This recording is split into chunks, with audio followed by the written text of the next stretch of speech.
अस्सलाम वालेकुम। Lecture 84 part B start करते हैं। बेसिकली कहाँ से नज़र नहीं आ रहा, बताएं। आप इस रो में आएंगे, बैठ जाएं, इधर आके आ जाएं, ये पहली रो खाली कर दे। अच्छा जी, 84 बी है जी। 84 बी में बेसिकली 84 का कोई ताल्लुक वास्ता नहीं है। 84 बी में हमने MCQs डिस्कस करने IS 8 के, इंशाल्लाह IS 33 के भी, जो हो सका, जितना हो सका, ठीक है। थेरी की कोई बातें कर ली तो फिर टाइम बचा तो मैं टेस्ट का सवाल भी डिस्कस कर लूँगा कि जो आया था, कम से कम उसको मैं रिक्वायरमेंट को ज़रूर पढ़ा दूँगा। क्योंकि कुछ बच्चे मुझे आके कह रहे थे सर डिस्क्लोजर था, डिस्क्लोजर नहीं था, EPS को जो कैलकुलेट करना था, जो डिस्क्लोजर में लिखनी है, उन्होंने ये कहा था। हमारा रिक्वायरमेंट पढ़ेंगे। 84 बी स्टार्ट करते हैं, लेकिन उससे पहले मेरे वो बच्चे जो आज सुबह वाली क्लास में से होंगे और घर पे ये YouTube का लेक्चर ले रहे होंगे, उनकी खिदमत में ये अर्ज़ है कि एंड पे आप लोगों की क्लास में ज़रा बैलेंसिंग जल्दी हुई थी, और दूसरी क्लास में क्योंकि फॉर्मेट बना हुआ था तो थोड़ा सा टाइम था स्पेयर, तो मैंने एक पोर्शन जिसमें बैलेंसिंग स्टार्ट हो रही थी मैंने वो कट करवा लिया। थोड़ी सी बातें आपसे पहले हुई थी वो उनसे उस जगह पे हुई हैं, वो ज़रा चलो रिपीट हो जाएंगी। अगर कोई देखना चाहे, कितने मिनट की रिकॉर्डिंग थी भाई? वो 15 मिनट ही होंगी। मैं 10 से 15 मिनट का एक छोटा सा जो है वो क्लिप होगा जिसके अंदर आज की सिर्फ बैलेंसिंग हुई है लेक्चर 84 की एंड पे। कोई देखना चाहे, अगर महसूस करे कि जी नहीं तेज़ी से हो गया था, हमें समझ नहीं आई बैलेंसिंग से, तो वो उसको भी सुन सकता है, ठीक है। ओके, अच्छा जी, पेज नंबर 428 पे आ जाएं।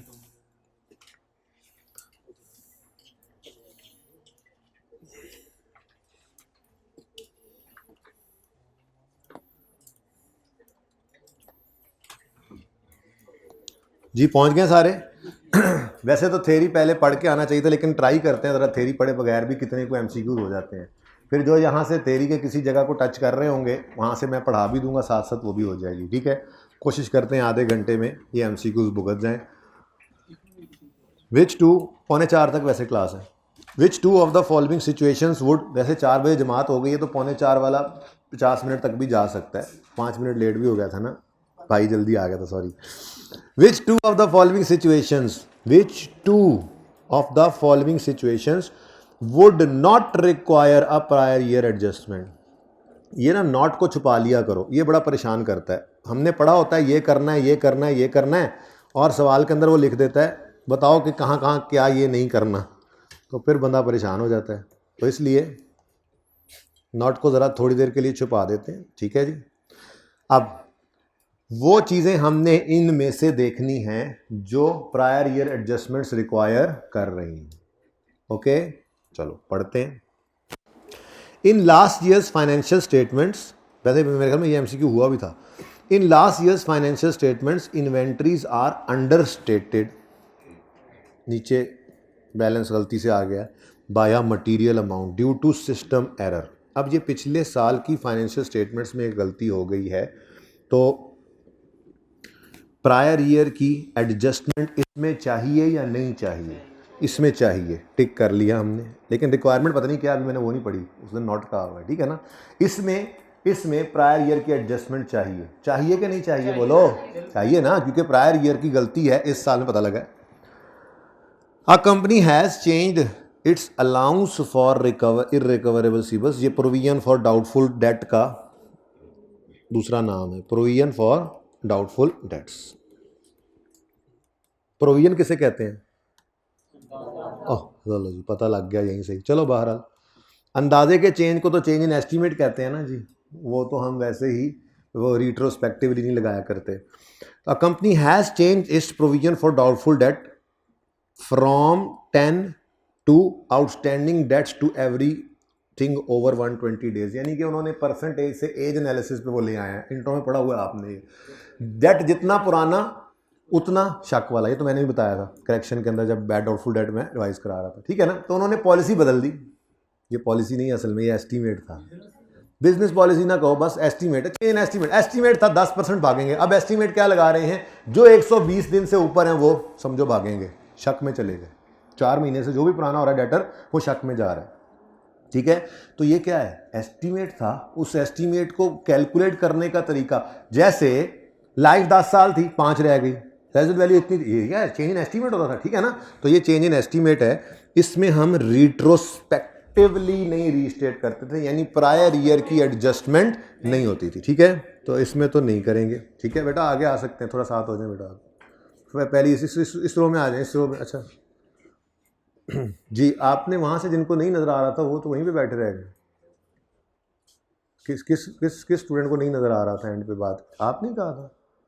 अच्छा चलो ठीक, इन्होंने,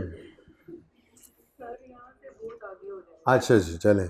A company has changed its allowance for irrecoverable receivables from 10% to outstanding debt to everything over 120 days old. Estimate change है, इसमें retrospective restatement नहीं होती थी। A new accounting standard has been issued and it requires a company to change its accounting policy but gives no guidance on specific application। पढ़ के आए हैं कि अगर स्टैंडर्ड बदले तो पॉलिसी चेंज देखना है ट्रांजिशनल प्रोविजन में जाके, ट्रांजिशनल प्रोविजन कुछ ना कहे तो by default change in policy retrospective है, तो प्रायर ईयर एडजस्टमेंट चाहिए। अच्छा, a company has decided to move from charging depreciation from straight line to reducing balance. इसमें तो ये तो चेंज इन एस्टीमेट है, इसमें हम प्रायर ईयर को एडजस्ट नहीं करते थे, सिर्फ करंट को ही एडजस्ट करते हैं और फ्यूचर में फिर वही चलाते हैं।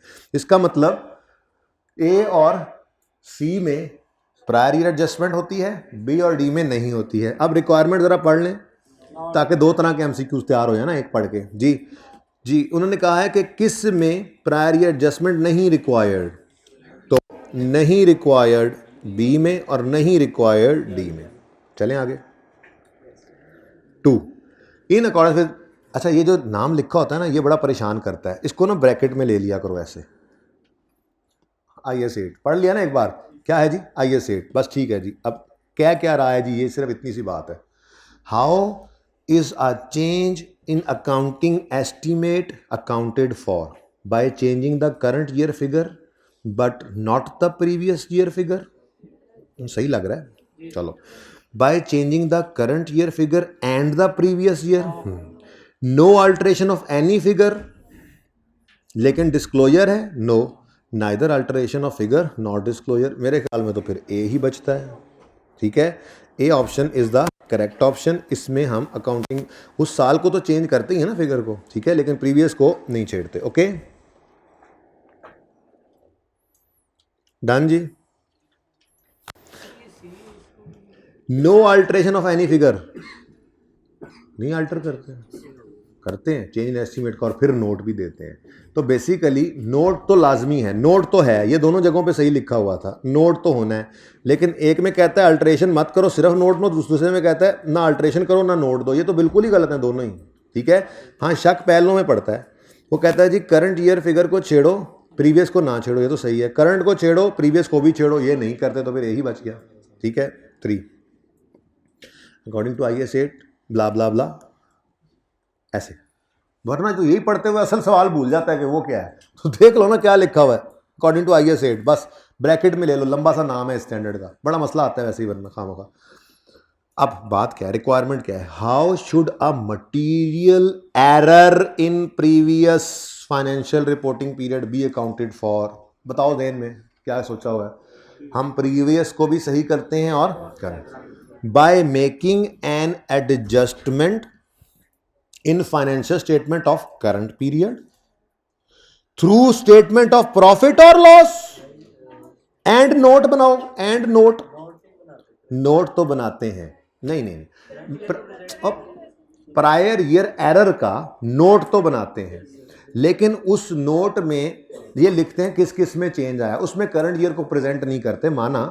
लेकिन जो बात असल में गलत लिखी है ना उन्होंने यहाँ पे, वो ये लिखी है कि हम करंट पीरियड के अंदर मेकिंग एडजस्टमेंट इन फाइनेंशियल करते तो करंट पीरियड में ही है, लेकिन through the statement of profit और लॉस नहीं, रिटेन्ड अर्निंग्स को छेड़ते थे। याद है वो पास पेपर 1 में जो उन्होंने कर दिया था, पिछले साल की गलती थी उसको सही इस साल में कर दिया था, हमने कहा था नहीं नहीं पिछले साल को सही करो इस साल को रिवर्स करो।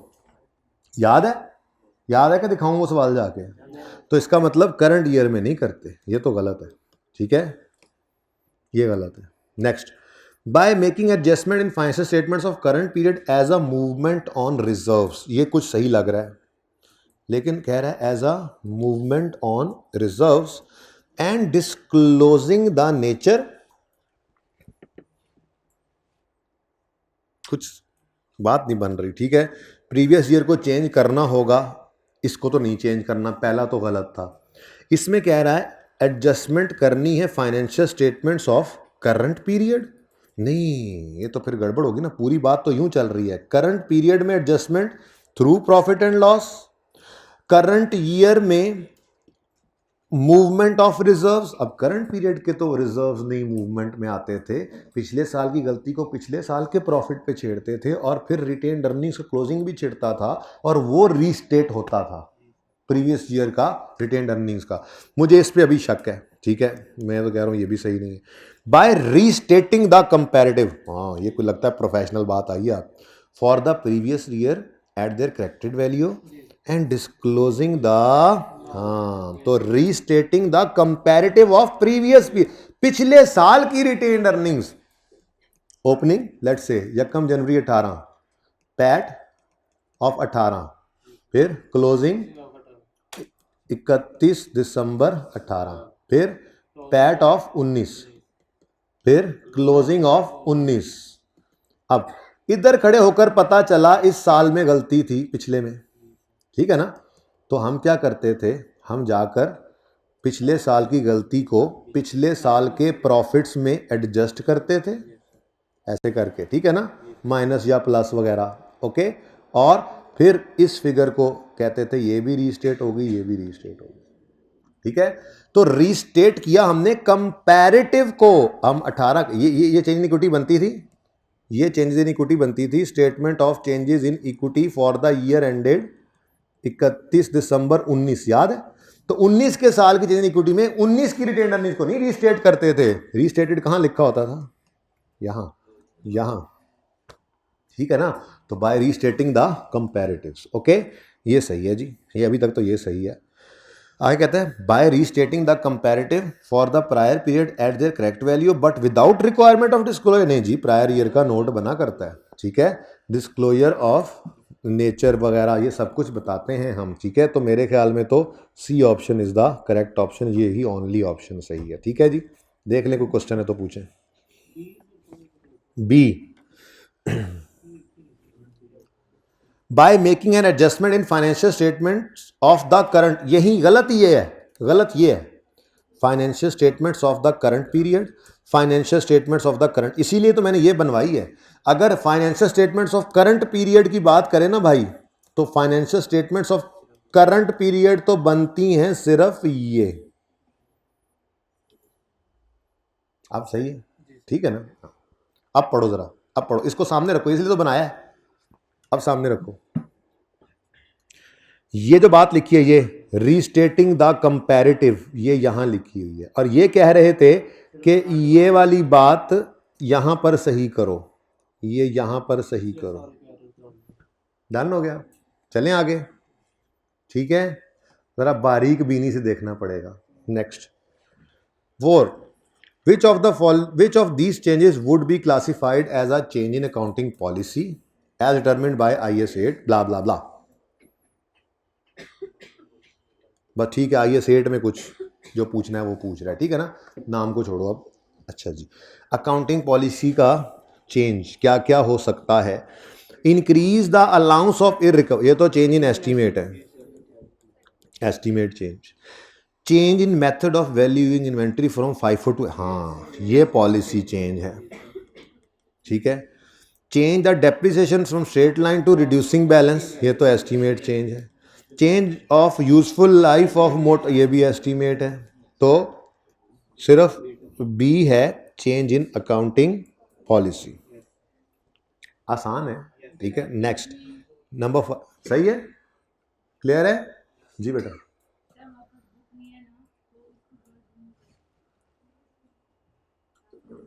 बेटा इस दूसरी रो में ना जगह बनाए, इससे ज़्यादा पुत्र नहीं जूम हो सकता, ठीक है, 7 हो जाए, शाबाश, तो थोड़ा सा तो एक एक एक बच्चे की, और आप आगे आ जाओ, और किस किस को मसला है वो इस रो में आए, और किसी को नज़र आने का मसला है, पहली रो में जगह आप लोगों के लिए बनाई हुई है। ठीक है जी, तो आपने सियासत से अपनी सीट वापस ली है। अच्छा जी, in which two of the following situations can a change in accounting policy be made. Change in accounting policy होना चाहिए किन दो में, मतलब वो कह रहा है कब अकाउंटिंग पॉलिसी का चेंज करेंगे अकाउंट फॉर, ठीक है ना, मेड बाय एंटिटी यानी अकाउंट फॉर करेंगे। भाई सुनो, अगर चेंज रिक्वायर्ड बाय आईएफआरएस हो तो चेंज करेंगे, बिल्कुल करेंगे। If entity thinks that new policy would be easier to report, यहाँ इजियर नहीं, यूजर को देखो, यूजर को अगर समझाने के लिए मुश्किल काम करना पड़े तो करो, यूजर को असल में समझाना है, सारे स्टैंडर्ड्स यूजर को ही देखकर टारगेट करके चल रहे होते हैं, ठीक है।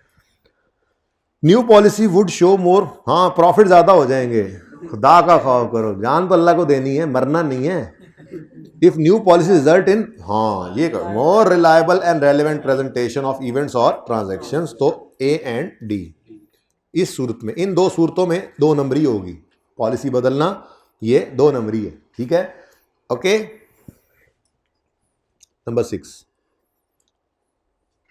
विच one of the following would be treated under IS 8 as a change in accounting policy। सवाल है ना किसी विच ना सी सारा जी, तो कौन कौन सी चीज़ें चेंज इन पॉलिसी हैं, चेंज इन पॉलिसी, फिर वही आ गया लेकिन डिफरेंट होगा। फाइफो से एफको पे जाना, change in policy. Depreciation straight line से reducing balance, estimate change. Adoption of revaluation model previously held at cost, जी पढ़ाया था कि ये चेंज इन अकाउंटिंग पॉलिसी तो है लेकिन IS 8 वाली अकाउंटिंग नहीं करनी इसकी। अब वो कह रहा था कि which one of the following would be treated under IS 8 as a change in treat, चलो देखते हैं, आगे चलते हैं।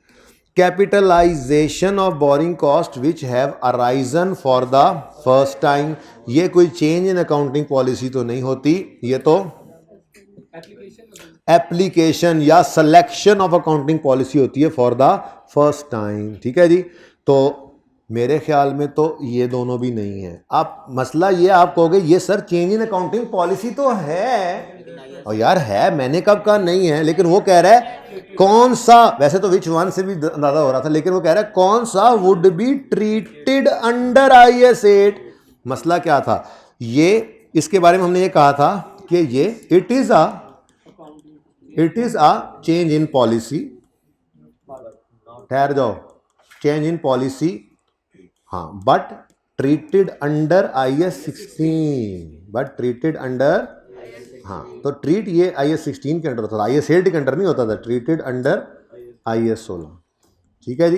तो इसलिए इसको भी हमने यहां से निकाल दिया और ऑप्शन बची सिर्फ ए, ठीक है जी। ओके, नंबर 7 किन्ने ने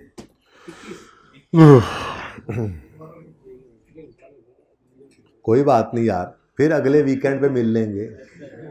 कैश फ्लो कौन सा अगले वीकेंड पे ख़त्म हो जाना है कि उसके MCQ होंगे, तो MCQ तो यही बचे होंगे जो बच गए, या हफ्ते में ही कोई 2-2, अब वैसे भी थोड़ा सा टाइम थोड़ा सा बचने लग जाएगा, 5-5 मिनट, 2-2 MCQ भी होते हैं रोज़, क्योंकि अब वो वाला लेवल नहीं रहना कैश फ्लो के सवालों का आपके सामने। आपने जो वो होमवर्क आप सुबह वाले बच्चे को बैठे, हाँ इम्पॉर्टेंट बात तो आपको बताना ही भूल गया,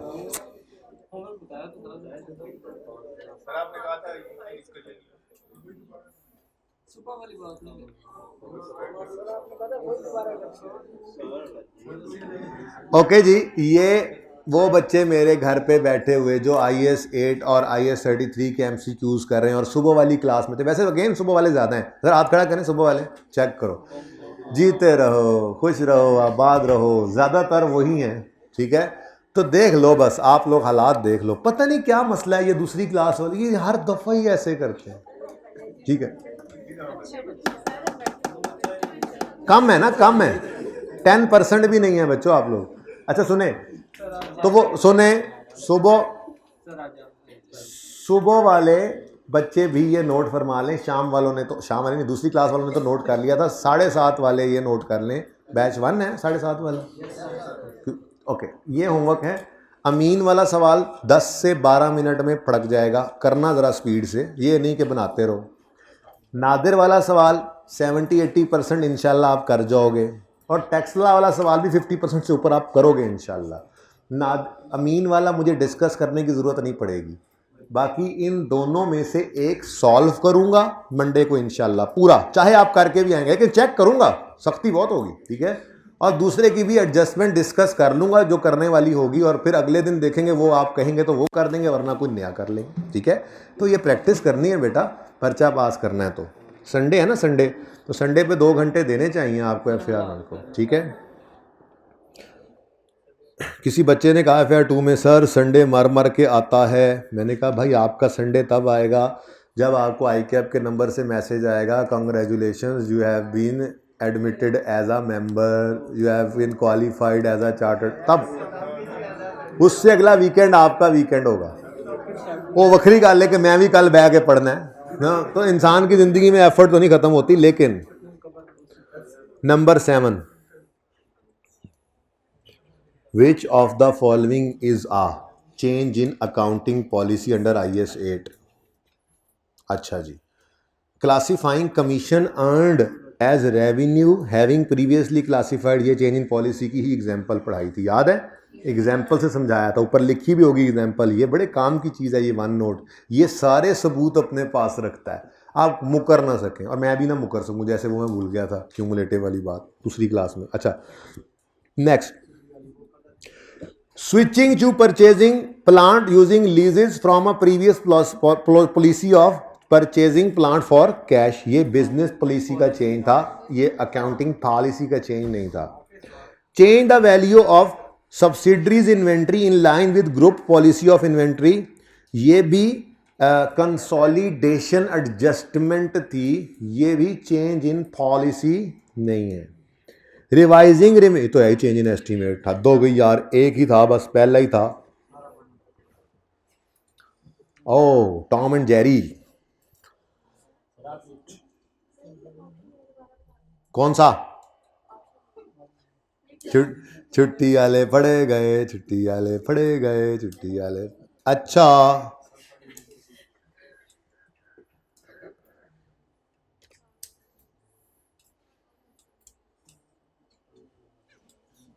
किधर बेटा, इधर देखें प्लीज। हम क्या बेचा था? धागा बेचा था ना, हम धागा बना के बेचते थे, कभी कभी साथ वालों का धागा भी अपने कस्टमर को बेच के कमीशन रख लेते थे। तो हमारी कोर एक्टिविटी थी धागा बना के बेचना, और कमीशन पे बेचना other income, non core activity.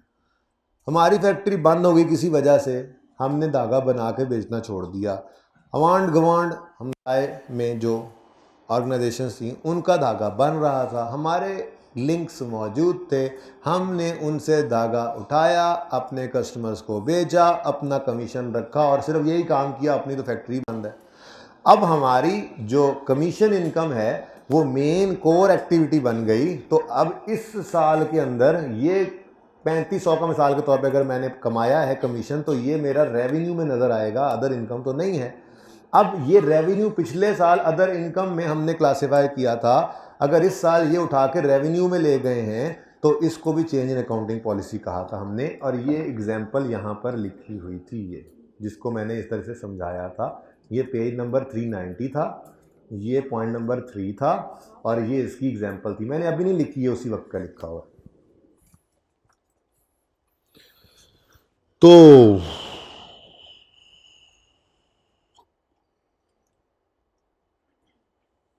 कहाँ था, पेज नंबर ही बता दो, आ गया। तो जी ये जो क्लासिफाइंग कमीशन है, ये as revenue previously being classified as other income, ये चेंज इन अकाउंटिंग पॉलिसी था। ओके, नेक्स्ट पढ़ें, टॉम जेरी। अभी भी देखता हूं मैं कभी कभी।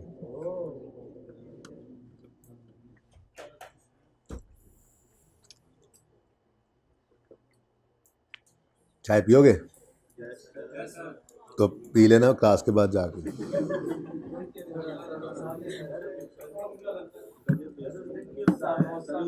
गजब बेइज्जती हुई है। अच्छा, किस किस ने चाय नहीं पीनी, हाथ खड़ा करें ऊंचा। किस?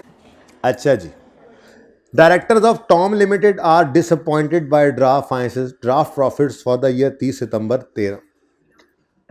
ड्राफ्ट मतलब देखो, जब भी फाइनेंशियल स्टेटमेंट्स बनती हैं ना तो वो ड्राफ्ट होता है, ठीक है। अब उसको डायरेक्टर्स मीटिंग में रखा जाता है, बल्कि पहले ऑडिटर ऑडिट आगे करता है, उसके बाद फिर वो इनिशियल होने के लिए आती हैं डायरेक्टर्स के पास। डायरेक्टर्स इनिशियल करते हैं यानी साइंस करते हैं और ऑथोराइज करते हैं इनको फॉर इशुएंस, फिर वो प्रिंटिंग में जाती हैं।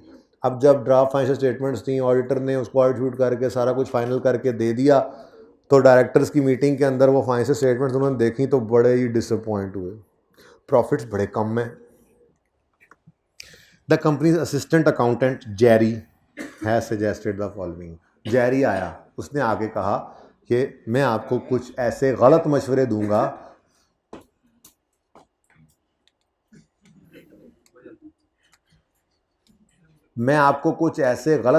दूंगा जिससे आपके प्रॉफिट्स गलत तरीके से बढ़ जाएंगे। ऐसी मिसाल दे रहा हूँ, पता नहीं आगे क्या लिखा हुआ है। बहरहाल ने को सजेस्ट करने हैं।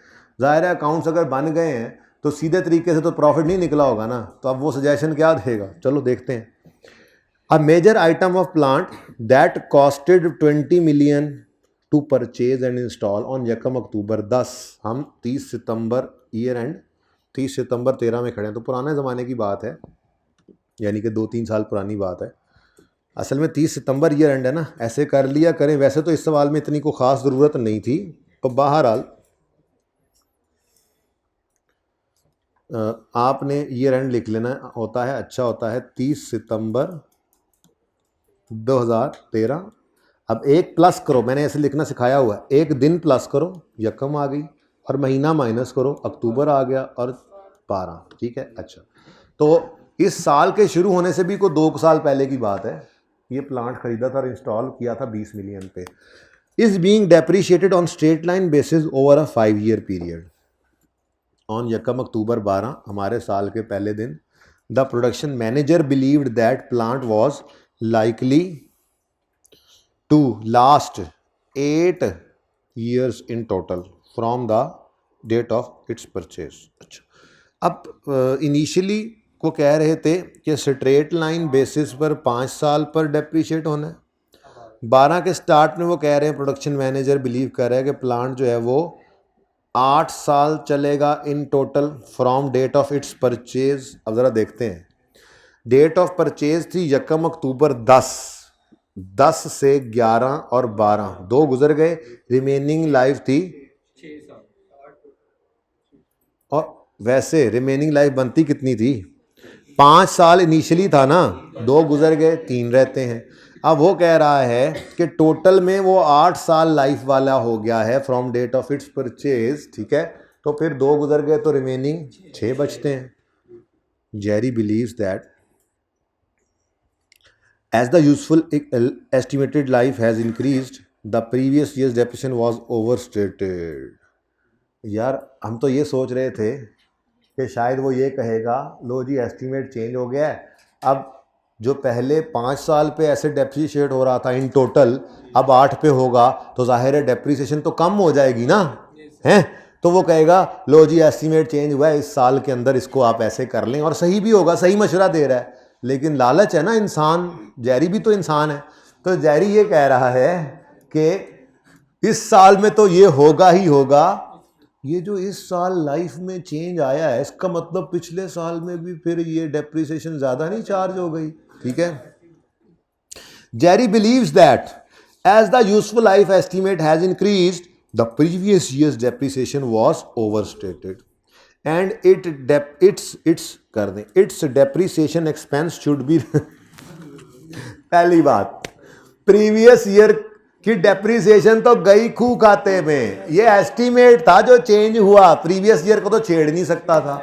अच्छा, अगर प्रीवियस ईयर को हम छेड़ते भी हैं तो प्रीवियस ईयर के प्रॉफिट्स को छेड़ते हैं, या ना हो प्रॉफिट तो रिटेंड अर्निंग्स को छेड़ते हैं। ये क्या कह रहा है, पिछले साल की डेप्रिसिएशन जो ज्यादा चार्ज हो गई थी उसको इस साल के प्रॉफिट्स में हिट करा दो, रिवर्स करा दो, तमीज। ये हालात हैं जैरी के। पढ़ लेता अकाउंटिंग, कह रहा है should be reversed in current year.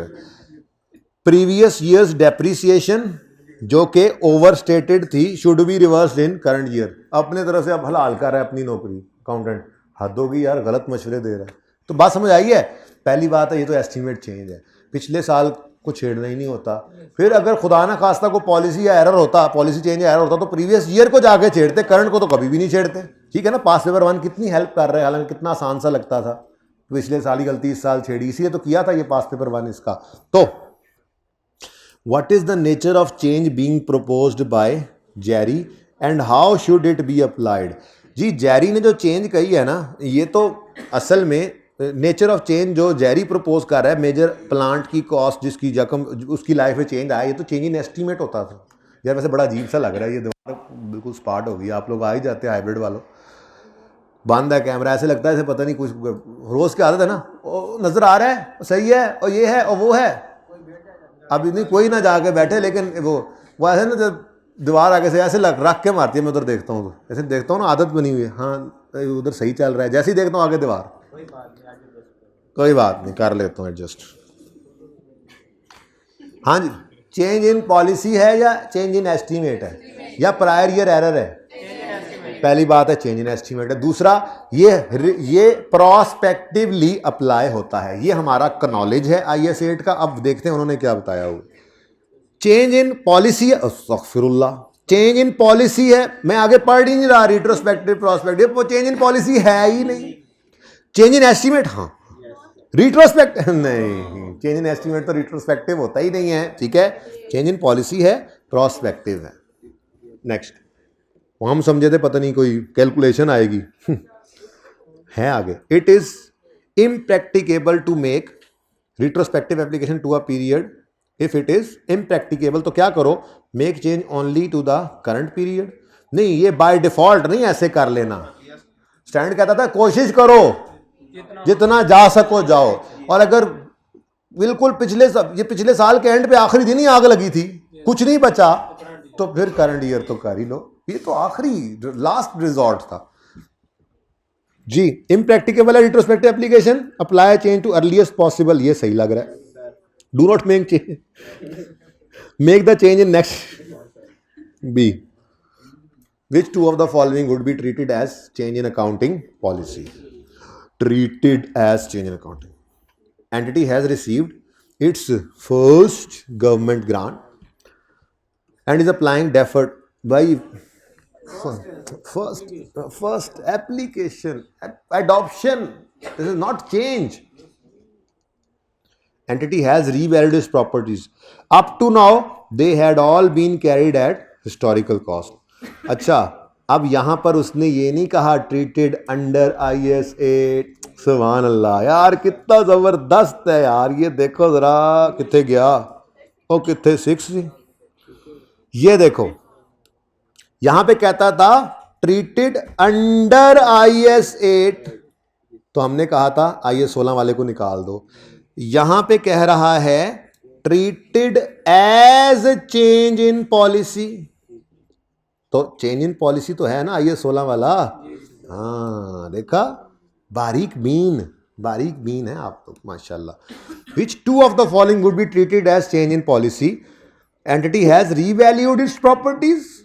Up to now they had been carried at historical cost. This is a change in policy.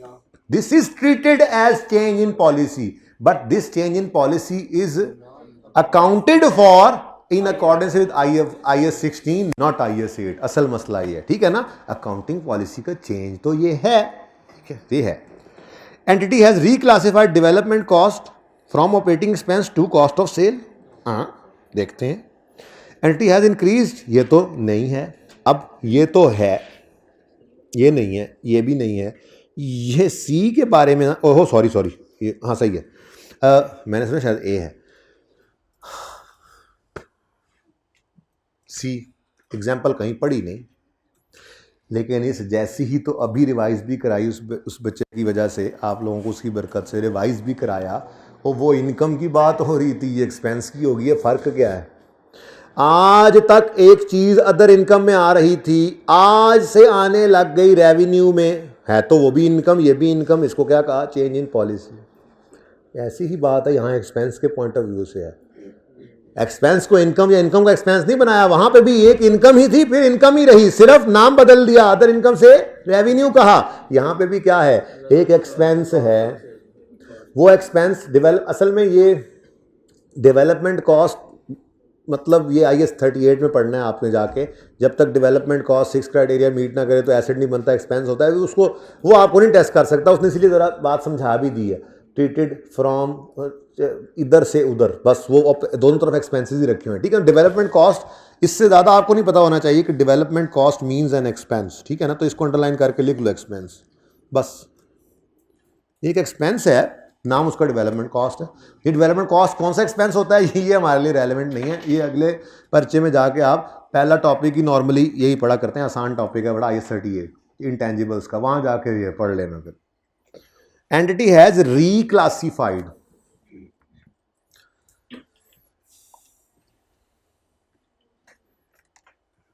Entity has reclassified, किधर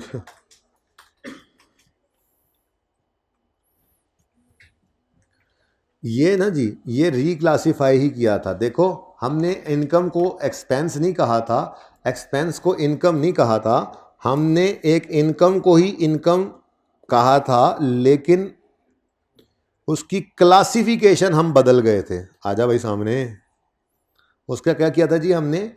ये हमने क्या किया था? ये हमने क्लासिफिकेशन, इनकम का हेड बदल दिया था। पहले ये इनकम रेवेन्यू में पड़ी थी, सेल में, फिर ये पहले इनकम अदर इनकम में पड़ी थी, फिर ये रेवेन्यू में ले गए। तो हमने ये क्या किया था? क्लासिफिकेशन बदली थी। अब ये इनकम के केस में थी। अब वो क्या कह रहे हैं? वो कह रहे हैं जी एक एक्सपेंस था, पहले वो इधर पड़ा था, पता नहीं या इधर, जहां भी था दूसरी तरफ ले गए, तो ये भी क्लासिफिकेशन का ही चेंज है। तो इनकम वाली एग्जांपल स्टैंडर्ड ने दी, आई के अपनी किताब में दे दी, और एक्सपेंस वाला MCQ डाल दिया। थोड़ा बहुत तो समझना भी चाहिए इस तरह से बात को, ठीक है, रट्टा थोड़ी लगाना होता है। तो जो एंटिटी ने रीक्लासीफाई किया है एक एक्सपेंस को from operating to cost of sale, तो ये भी क्या कहलाता है? Change in accounting policy. This is like, ठीक है, लिख लो, दिस इज लाइक कमीशन वाली एडजस्टमेंट। ओके, तो सी क्या?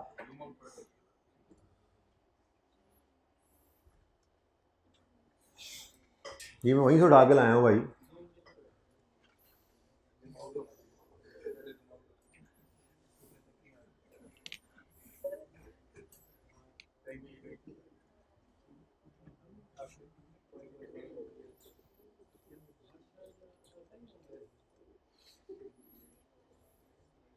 Eleven, correcting the recognition, measurement and disclosure of amounts in financial statements as if prior period had never occurred. This is retrospective restatement. ऐसे तो नहीं अच्छा लगेगा ना, आप जब तक थ्योरी में इस बात को देख के ना आए, क्योंकि वो तो दूसरा चेंज इन पॉलिसी वाला तो पड़ा हुआ था ना, जहन में बातें थी। अब ऐसे तो नहीं ना अच्छा लगता कि हम बगैर देखे आ जाएं। तो चलो करेक्शन ऑफ एरर को जल्दी से देख लेते हैं। पेज नंबर किताबों का जो कि आपके पास नहीं है वो ओपन करते हैं। पेज नंबर 3, किताब नंबर बताऊंगा ना पेज का, तो रजिस्टर पे तो लिख सकते हैं ना कम से कम। अच्छा जी, पेज 392 पर प्रायर पीरियड एरर्स की डिस्कशन है, जल्दी से इसको भी देख लेते हैं। और यार आज IAS 8 हो जाए, 33 ना हो, हम तो दौड़ लगानी होती तो एक्स्ट्रा क्यों रखता मैं क्लास के। ये चलो यार टॉपिक तैयार हो गए, एक एडिशनल काम है, दौड़ नहीं लगानी है। जो इफेक्टिवली होगा अब वही करेंगे, समझ आना चाहिए चीज़ों को। अभी तक सारा कुछ अल्हम्दुलिल्लाह समझ आता रहा है, तो हम एंड पे आगे कोई ऐसी हरकत बिल्कुल नहीं करेंगे जिस वजह से हमारा कॉन्फिडेंस लूज हो। बिल्कुल ठीक जा रहे हैं, और रह भी कुछ नहीं गया। अभी कैश फ्लो शुरू हो गई है, इसके बाद NPO और रेशोज़। वैसे एक लेक्चर चाहिए होता है फ्रेमवर्क के लिए, फ्रेमवर्क के लिए एक लेक्चर होता है, तो उसको बस NPO और रेशो अगर गिन लोगे ना, तो जितने दिन NPO पे लगेंगे रेशो प्लस फ्रेमवर्क पे उतने लगेंगे। इतनी सी बात है, ठीक है ना। तो कुछ भी नहीं रहा, लेकिन काफ़ी काम है अभी। मतलब कैश फ्लो भी अभी ख़त्म करनी है, उसको एग्ज़ाम लेवल पे लाना है, सारी चीज़ें करनी है, दौड़ नहीं लग सकती, बस हमसे वो लगती नहीं है। हाँ सुकून से करें, अच्छा भला पढ़ते आ रहे हैं। तो ये ना कहना सर IS-33 भी कहा था और टाइम तो ख़त्म हो रहा है, आप थेरी पढ़ाने आ गए। ये थेरी तो पढ़नी थी ना। हाँ, हो सकता है मैं IS-8 को ख़त्म करके EPS को छोड़ दूँ और मैं रीसेंट अटेम्प्ट वाला सवाल सॉल्व करा दूँ, ताकि ज़्यादा बोर हो ना, थेरी पढ़ के भी बोर हो जाते हैं ना मेरे बच्चे। प्रायर पीरियड एरर की डेफिनेशन पढ़ो, पैरा 5 के अंदर लिखी हुई है। प्रायर पीरियड एरर्स, ओमिशंस किस वजह से होते हैं इसको बाद में देखते हैं। पहले तो ये चीज़ जो MCQ में पढ़ी थी, ज़रा इसकी डेफिनेशन पढ़ा दूँ। रिट्रोस्पेक्टिव रीस्टेटमेंट करते हैं प्रायर पीरियड एरर्स की, यही करते हैं ना। इसकी डेफिनेशन पैरा 5 ने क्या लिखी है, जैसे रिट्रोस्पेक्टिव एप्लीकेशन की डेफिनेशन नहीं पढ़ के आए थे, ये किधर गया, ये मैंने कहा था application of policy as if it was always applied, याद है? ये देख लो, आपकी क्लास में निशान लगा हुआ है, application of change in policy as if it is always been applied, यानी ऐसे पॉलिसी को अप्लाई करो। रिट्रोस्पेक्टिव मतलब ऐसे अप्लाई करो जैसे हमेशा से यही पॉलिसी थी।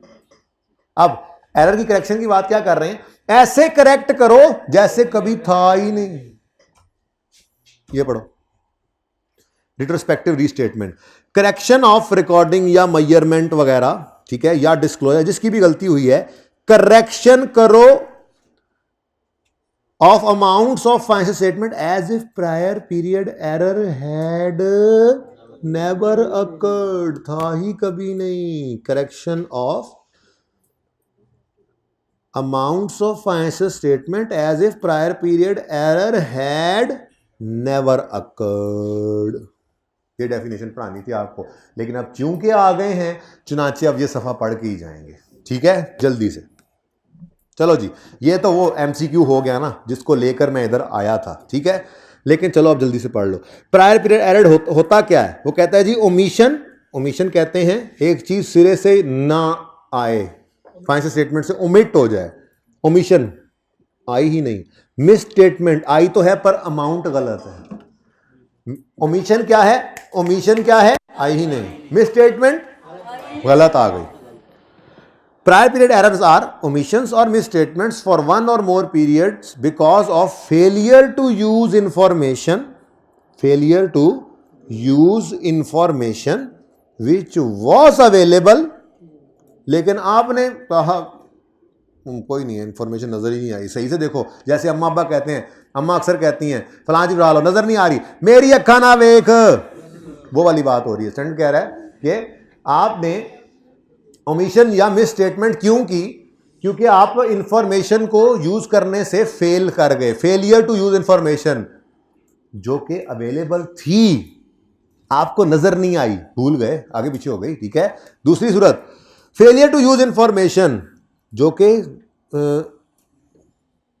क्यों नहीं आप इंफॉर्मेशन यूज कर सके, cause could reasonably be expected to have been obtained. कहते हैं जी या तो वो सामने पड़ी थी और आपको नजर नहीं आई, या थोड़ा सा हाथ पांव मारते तो मिल जाती। दोनों सूरतों के अंदर वो इंफॉर्मेशन आपने यूज नहीं की, जिस वजह से आप ओमिट कर गए कोई चीज या मिस स्टेट कर गए, इसको कहते हैं एरर। याद करने की तो जरूरत है नहीं, पैरा 5 के अंदर ये डेफिनेशंस लिखी हुई है, मैं निशान लगाने शुरू कर चुका हूं, एक ही बार लॉन्च करूंगा चीजें आपके सामने, जिस दिन स्टैंडर्ड मंगवा लूंगा। ऐसे ही किसी एक्स्ट्रा क्लास में मिलेंगे, नॉर्मल क्लास में इतना टाइम नहीं होता। निशान लगाने शुरू कर चुका हूं, बता दूंगा फलां पार्ट ले आओ, उस पार्ट में स्टैंडर्ड खोलेंगे, ये पैरा ये चीज़ें हाईलाइट कर लो, तो वो कर लोगे आप, तो ईजी हो जाएगा आपके लिए भी मेरे लिए भी, ठीक है। तो याद नहीं करना, सिर्फ समझाना था। समझ आया? एरर क्या है, प्रायर ईयर एरर को डिफाइन कैसे करता है स्टैंडर्ड? कहता है कोई मिस स्टेटमेंट जो ओमिशन इसलिए हुई क्योंकि आप इंफॉर्मेशन को यूज ना कर सके, जो कि अवेलेबल थी लेकिन आप अन्य हुए थे, या रीजनेबली एक्सपेक्ट किया जा सकता है कि वो अवेलेबल हो सकती थी, थोड़ी सी मेहनत करते तो, ठीक है। फिर ट्रीटमेंट क्या है जी, अगर प्रायर ईयर एरर हो जाए तो रिट्रोस्पेक्टिव रीस्टेटमेंट है, पास्ट, करंट और फ्यूचर, एंड डिस्क्लोजर, ठीक है, नोट भी बनाना है, और प्रायर ईयर की एडजस्टमेंट भी रिट्रोस्पेक्टिवली जाके बैठा, रिट्रोस्पेक्टिवली अप्लाई भी करना है, ओके। रिट्रोस्पेक्टिव क्या होता है वो अभी भी पढ़ाया, स्टेटमेंट डन हो गया। अब इम्प्रैक्टिकेबिलिटी बिल्कुल सेम है, वही बात दोबारा लिखी गई है। Retrospective restatement might be impracticable, ऐसी सूरत में स्टैंडर्ड कहता है अर्लीस्ट पॉसिबल पीरियड तक जाओ। ये वही सेम बात लिखी है दोनों के लिए, ये दोनों के लिए सेम थी, ठीक है। कुछ एग्जाम्पल्स हैं, ये ना, ये कोई आप एंडलेस लिस्ट के एरर तो दुनिया जान के तरीके से आप रेक्टिफिकेशन पढ़ के आए हैं माशाल्लाह, ठीक है। तरह तरह के एरर्स होते हैं, ठीक है। आपको सोच से भी बाहर एरर हो जाता है, कमिटेशन को क्रेडिट कर दिया जी, वो सबसे मुश्किल सीबी वाली एडजस्टमेंट, जिस जैसी इस अटैम्प्ट में भी एक आई हुई थी जो टर्म टेस्ट में डाली थी।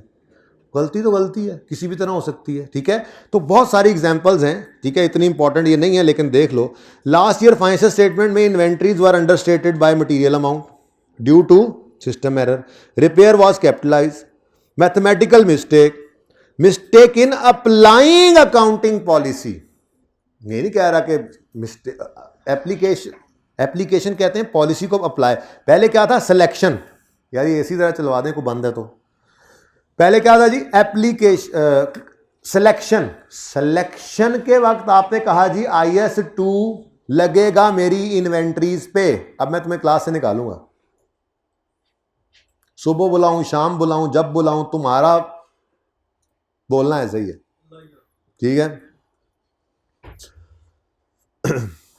उठ जाओ, बल्कि पिछली सीट पे बैठो, एक सीट की तनजली, जैसे कैमरा इसके मुंह की तरफ करना, इधर इधर इधर पिछली सीट, हाँ साथ नहीं, इससे अगली पे कहा है। शक्ल नजर आई है आमिर भाई कैमरे में, ठीक है। ये ऑनलाइन वालों ये वायरल करना। अच्छा चलो इस दफ़ा माफ़ कर देना, इस दफ़ा माफ़ कर देना। ऑनलाइन वालों से ज़्यादा डर लगता है, उनके पास लेक्चर पड़े होते हैं, कुछ भी। अच्छा भाई, सिलेक्शन हुई पॉलिसी की और फिर उसको अप्लाई करना होता है। तो सिलेक्शन में तो बात अलग थी, अप्लाई करते हुए कोई गड़बड़ हो गई, एरर है। इसलिए अकाउंटिंग पॉलिसी का लफ्ज़ यहाँ देख के परेशान ना हो जाओ। ये क्या कह रहा है, सिलेक्टिंग अकाउंटिंग पॉलिसी कह रहा, अप्लाइंग अकाउंटिंग पॉलिसी में मिस्टेक हो गई, ठीक है ना। इंटरेस्ट को कैपिटलाइज करना था, ये हमारी पॉलिसी है, गलती से एक्सपेंस आउट कर गए, ठीक है। अच्छा, oversights, missed interpretations of facts, ठीक है, गलतियां। Fraud, under over statement due to system error, wrong classification of item and so on. ये तो भाई एक एंडलेस जो है वो लिस्ट है, इसकी कोई टेंशन नहीं है, ठीक है ना। एग्जाम्पल एरर समझ आ जाता है, आपको सामने नजर आ जाता है। अब ये क्या है जी, यानी नोट। उस्ताद किधर है यार, उस्ताद नू लभो यार, बड़े दिन हो गए ने उस्ताद।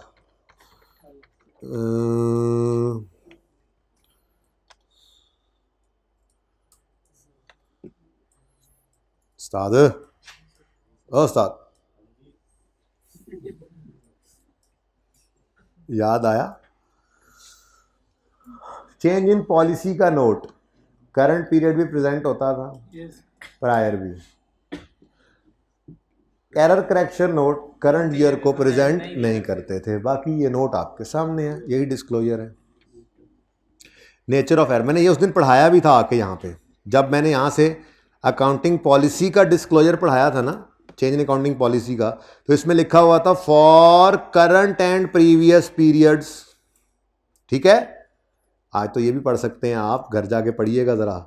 अच्छा, from current and previous periods, for current and previous periods, for तीन में खड़े हैं, तीन में for current and previous periods, amounts of adjustment to each line item and for basic and diluted, वो भी आपको पता है, रीस्टेट हम लिख देते हैं, आप तो ये भी पता है आपको, ठीक है ना। अच्छा, वो ये असल में यहाँ पे ये कहना चाह रहा है कि चेंज इन पॉलिसी वजह से प्रॉफिट बदला ना, प्रॉफिट बदला तो ईपीएस भी बदलेगी, प्रॉफिट जो बदल गया तो फिर वो भी बता देते होते हैं। लेकिन ये अभी तक इकट्ठे नहीं हुए थे, ईपीएस अलग दिखाई, लेकिन मैंने वहाँ पे आपको समझा दिया था रिसेंट टाइम वाले सवाल का नोट बनवा के, जो कि रिक्वायर्ड नहीं था। अच्छा, उसके बाद ओहो उस्ताद, ये तो है जी अकाउंटिंग पॉलिसी का नोट, तो करंट एंड प्रीवियस पीरियड।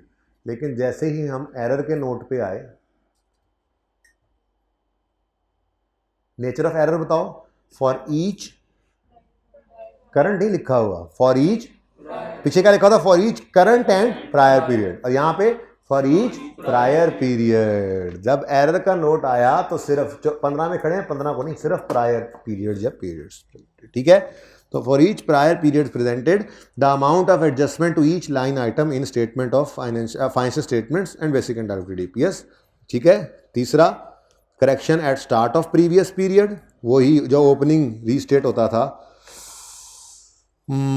सवाल कहाँ गया, वो वंडर वाला था ना, एरर वाला, क्योंकि पॉलिसी वाला तो उधर पड़ा हुआ था। ये इसका नोट जाने बनाया था, ओ नो, बोर्ड में बनाया था, ओ नो, कोई तो मिलेगा, कोई तो मिलेगा, कोई तो मिलेगा।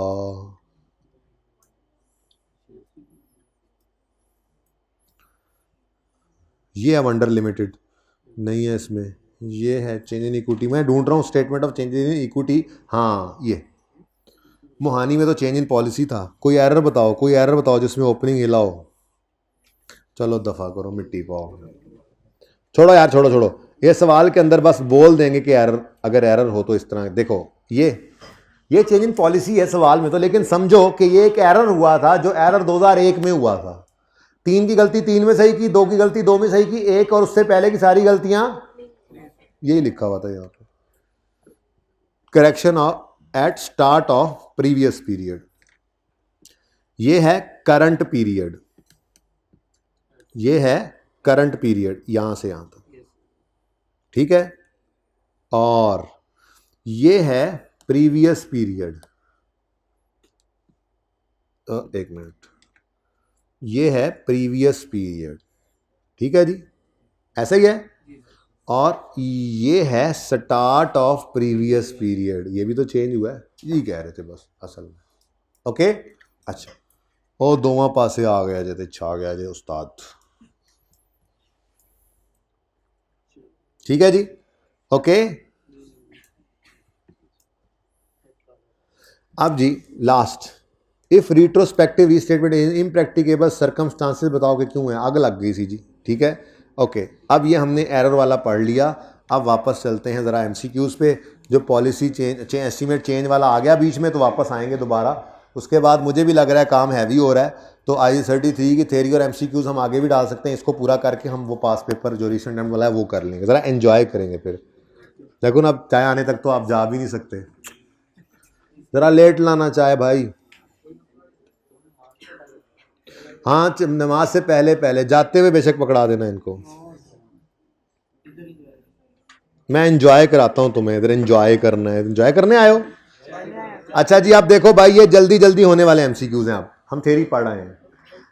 Correcting the recording measurement disclosure of amounts in financial as if prior period had never occurred, this is called retrospective application.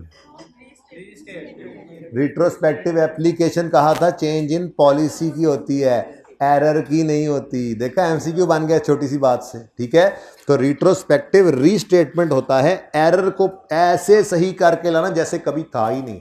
Retrospective application होता है पॉलिसी को ऐसे अप्लाई करके लाना जैसे वो हमेशा से अप्लाइड थी। अब ऊपर एरर की बात कर रहा है, ओके। तो A was the correct option, no no no. Specific principles based convention rules practices applied in accounting policies, ये तो पहली एप्लीकेशन थी। नो नो नो, चेक कर लो, ये सबसे पहली डेफिनेशन ये लिखी हुई थी जब मैंने थ्योरी पढ़ाई थी IAS 8 की। दीज अकाउंटिंग पॉलिसी का होती है, दीज आर रूल्स कन्वेंशन वगैरह वगैरह on the basis of which financial statements are prepared, okay. ये बहुत आसान एमसीक्यूज है। अब आगे कैलकुलेशन वालों पे जरा रुकना है जाके। Adjustment of carrying amount of an asset और लाया बिल्ली टी, ओ इसके लिए जाना पड़ेगा हमें फिर थ्योरी पढ़ने, जो थोड़ी सी रह गई है पढ़ने वाली।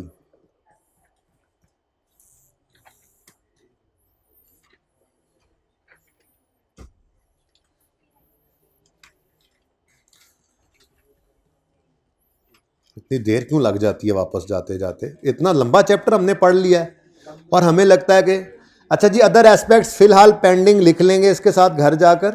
लर्निंग ऑब्जेक्टिव 4, ये जितना पढ़ना होगा, जो पढ़ना होगा, जब पढ़ना होगा मैं खुद पढ़ाऊंगा, आप इसको भूल जाएं। पेज 393 को, ओके। एरर पढ़ा दिया, ये चेंज इन पॉलिसी पढ़ा दिया, दरमियान वाला रह गया, अब ये भी पढ़ लेते हैं, चलो। ताकि इससे जान छूटे जी। अकाउंटिंग एस्टीमेट क्या है? अंदाजे हैं जिनकी बेस बहुत सारे, जिनकी बेस पर फाइनेंशियल स्टेटमेंट बनी हुई होती हैं। हम बहुत सारे अंदाजे लगाते हैं फाइनेंशियल स्टेटमेंट बनाते हुए। डेटर्स इतने भाग सकते हैं, भागे नहीं है, भाग सकते हैं। आगे जाके आगे 37 पूरा स्टैंडर्ड है प्रोविजंस के ऊपर, पूरा स्टैंडर्ड है, वो एस्टीमेट्स ही हैं। केस हुआ है, इतने पैसे देने पड़ सकते हैं, ठीक है जी। 20 साल बाद हमने ये प्लान डी इंस्टॉल करना है, इतने पैसे देने पड़ सकते हैं। टैक्स वालों को इतने पैसे टैक्स की मद में देने पड़ेंगे। चीज़ें कंफर्म नहीं होती, टाइमिंग अमाउंट तो खैर अंदाजे होते हैं। अकाउंटिंग एस्टीमेट क्या है? It is made for an item of financial statements when item can not be measured with precision. कोई ये नहीं कह सकता 100 रुपए के डेटर्स में से पक्का कितने भागेंगे, शक ही होता है, ठीक है। तो एस्टीमेट क्या है? अकाउंटिंग एस्टीमेट क्या है? वो अंदाज़ा जो ऐसी चीज़ के बारे में लगाया जाए जिसके बारे में कोई सही कंफर्म फिगर बता ना सकता हो, तो फिर अंदाज़ा ही लगाएंगे उसी को अंदाजे का नाम अंग्रेजी में एस्टीमेट है, अकाउंटिंग एस्टीमेट। फाइनेंशियल स्टेटमेंट्स में जब अंदाज़ा लगाएंगे, rather management makes an estimate. अब अकाउंटिंग एस्टीमेट में चेंज भी आ जाता है, अकाउंटिंग एस्टीमेट में चेंज भी आ जाता है। ये देखो,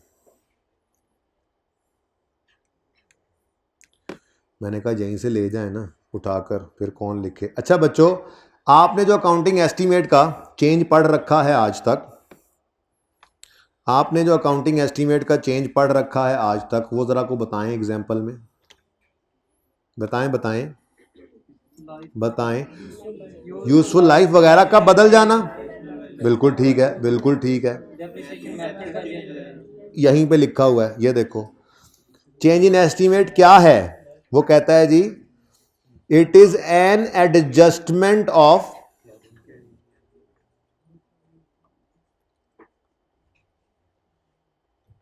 it is an adjustment of carrying amount of an asset, आगे ना पढ़ो, that results from assessment of present status or expected future benefits। ये present value method change, life change, ठीक है। ये सब क्या है? ये चेंज इन एस्टीमेट है।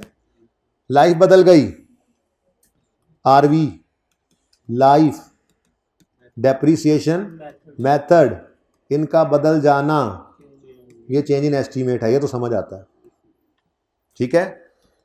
चेंज, तो इन सब चीज़ों में चेंज होना, ये एक्सपेक्टेड पैटर्न का चेंज होना है, और ठीक है ना। प्रेजेंट स्टेटस, फ्यूचर बेनिफिट्स के जो हैं उसका प्रेजेंट स्टेटस बदल जाए, ठीक है। तो it is an adjustment of carrying amount of an asset that results from assessment of present status और एक्सपेक्टेड फ्यूचर बेनिफिट्स। अगली बात, इट इज़, अब जैसे पढ़ा रहा हूँ ना वैसे वैसे ही पढ़ना है, पहले मैंने यूँ पढ़ाया है। It is an adjustment of carrying amount of, इसको ज़रा अलग रखें, ठीक है, इसको अलग भी पढ़ सकते हैं हम, ठीक है। ये तो वैसे ही हमने पहले से पढ़ रखा है, ठीक है। इतने गुस्से में क्यों आई? अच्छा जी, एक एस्टीमेट में चेंज क्या है? Residual value life depreciation method का बदलना, ये तो हमें वैसे ही पता है, ठीक है। मुश्किल बात ऊपर वाली है। अब जैसे मैं बेसिकली ना इसको इसके साथ ही मिला कर रखें, ये यहाँ पर था, मैं नीचे ले गया, माजरत यार, आ जा भाई आ जा, ठीक है। अब फिलहाल ये तो आसान हो गया, ये हो गया जी। ये देखें, इट इज़ एन एडजस्टमेंट, ये दोनों कलर आ रहे हैं ना इसमें। It is an adjustment of periodic consumption of the amount of periodic consumption of an asset. Asset की पीरियोडिक कंजम्पशन, एसेट कैसे कैसे कंज्यूम होना था, एक्सपेंस आउट होना था, उसके अंदर क्या आ जाए? एडजस्टमेंट, यानी चेंज, ठीक है ना। तो ये तो हमें पहले ही पता था, ओके। मैं उधर से देना शुरू कर दें, कैमरे से बचा के ज़रा इनको बता दें कहाँ से चलने। अच्छा, अगली बात, मुश्किल क्या चीज़ बनाती है? ये वाली, it is an adjustment of carrying amount of asset या carrying amount of a liability. Carrying amount of asset कैसे बदलता है जी? प्रोविजन डेटर्स की। क्या मतलब? अगर आपकी प्रोविजन फॉर डाउटफुल डेट बदल जाए, समझाऊंगा एक निकी सी एग्जांपल से। डेटर्स थे आपके 100 रुपए के, प्रोविजन फॉर डाउटफुल डेट थी 10 रुपये, 90 रुपये डेटर्स की बुक वैल्यू थी, आज ही पड़ा है इत्तेफाक से। डेटर्स नेट डेटर्स, ठीक है। आपकी प्रोविजन में चेंज आ गया, प्रोविजन होगी 12 रुपये, 18 रुपये, तो डेटर्स कितने हो गए? तो आपकी प्रोविजन में चेंज आया एस्टीमेट में, जिस वजह से कैरिंग अमाउंट ऑफ एसेट बदल गई। अब पढ़ो, change in accounting estimate is an adjustment of carrying amount of an asset that results from assessment of a previous status of expected future benefits। अंदाजा बदल गया, पहले सोचा था 10 भागेंगे, अब भाग रहे हैं 18। तो ये एक ऐसी एडजस्टमेंट हुई जिसने कैरिंग अमाउंट ऑफ एसेट को बदल दिया। मैंने मिसाल में, ये क्या है, ये प्रोविजन ऑफ डाउटफुल डेट क्या है, ये एग्जाम्पल है इस पहली लाइन की, एग्जाम्पल, ओके, लिख लें इसके साथ। नेक्स्ट, अब दूसरे वाले को पढ़ना है। It is adjustment of carrying amount of a liability. इसमें एग्जाम्पल के तौर पे लिखें provision for warranty, gratuity, warranty, ये दोनों आती हैं। ये मैंने आपको वैसे आज अंदाज़ा दे दिया है, एक इंदिया जाहिर कर दिया है कि मैं थोड़ी सी बात इसकी भी करूँगा, ठीक है ना, आपके साथ कैश फ्लो में, लेकिन सादा अल्फाज में बात कर रहा हूँ। वारंटी क्या है? हमने एसेट हमने मोबाइल बेचा विद वारंटी। अब 1 साल की वारंटी है, तो अंदाज़ा लगाएंगे कि यार इसमें से ना इतने सही होने आएंगे, इतनी कॉस्ट पड़ेगी। ये प्रूडेंस कॉन्सेप्ट कहता है आप रिकॉर्ड करो वारंटी को इसी साल में, सेल जो इस साल में बुक की है, ठीक है। अब फ्यूचर में इतने आए या ना आए ये कंफर्म तो नहीं होता, तो ये भी एक एस्टीमेट ही होता है। अब हमने प्रोविजन फॉर वारंटी को बदल लिया। हमने सोचा था 10% लोग सही कराने आएंगे, हमने एक्सपीरियंस किया यार मोबाइल बड़ा अच्छा बना दिया हमने, कहीं सिर्फ 5% ही आ रहे हैं, तो बदल डालो इस प्रोविजन की एस्टीमेट वाली फिगर को जो आपने इस साल के एंड पे लगाना है। अब जब आपने ये क्लोजिंग प्रोविजन को बदलना है तो ये क्या है, ये एक लायबिलिटी ही है, वारंटी की प्रोविजन, इसकी कैरिंग अमाउंट बदल जाएगी। तो बस सिंपल है, आप 2 एग्जांपल्स लिख लो इसके आगे, वरना ये ना परेशान करती है लाइन, ओके। तो चेंज इन अकाउंटिंग पॉलिसी क्या है? It is an adjustment, it is a change in carrying amount of asset. Example में प्रोविजन फॉर डाउटफुल डेट लिखा, ये जरा मुश्किल था इसलिए एग्जाम्पल समझाया, ठीक है। या carrying amount of liability, warranty की प्रोविजन, ठीक है। That results from assessment of present status और फ्यूचर बेनिफिट्स, बस, ठीक है। लेकिन ये भी लिखी होगी स्टैंडर्ड में, इसलिए याद करने की जरूरत नहीं है। आगे कहता है, अच्छा यार ये वाली बात जो है ना, प्लीज प्लीज, ये थ्योरेटिकल कॉन्सेप्ट है, कभी भी न्यूमेरिकल सवाल पे इसको मेरे हाथ देख लो, ये ना अप्लाई कर देना, ठीक है। एमसीक्यूज के लिए ये बात कर रहा हूं, सुन लो फिर बताता हूं, देखने से क्या होगा। आपको कभी पर्चे में सवाल आए और आपको समझ नहीं आ रही कि ये चेंज इन पॉलिसी है या चेंज इन एस्टीमेट है, तो आप देखो अकाउंटिंग फर्क है। अगर चेंज इन पॉलिसी आपने अज्यूम किया तो रिट्रोस्पेक्टिव एप्लीकेशन है, और अगर एस्टीमेट चेंज अज्यूम किया प्रोस्पेक्टिव है। अब दिल तो कहेगा चेंज इन एस्टीमेट ही कर लें, लेकिन आपको पर्चे के लिए ये टिप है कि अगर आपको ना पता चल रहा हो कि अकाउंटिंग पॉलिसी का चेंज है या अकाउंटिंग एस्टीमेट का चेंज है, तो पर्चे में पॉलिसी ही समझना, ठीक है। साइलेंट नहीं होगा इंशाल्लाह सवाल। लेकिन वैसे आपको प्रैक्टिकल लाइफ की बात बता रहा हूं।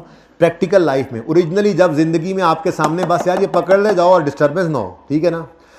आपकी जिंदगी में कभी ये दोराहा आपके सामने आए कि आप अपनी ऑर्गेनाइजेशन में बैठे हैं और आप फाइनेंशियल स्टेटमेंट बना रहे हैं और आपके सामने एक चीज चेंज हुई है, आपको समझ नहीं आ रही है कि ये अकाउंटिंग पॉलिसी का चेंज है या एस्टीमेट का चेंज है, तो स्टैंडर्ड ने कहा ऐसी सूरत में इसको चेंज इन एस्टीमेट लेना।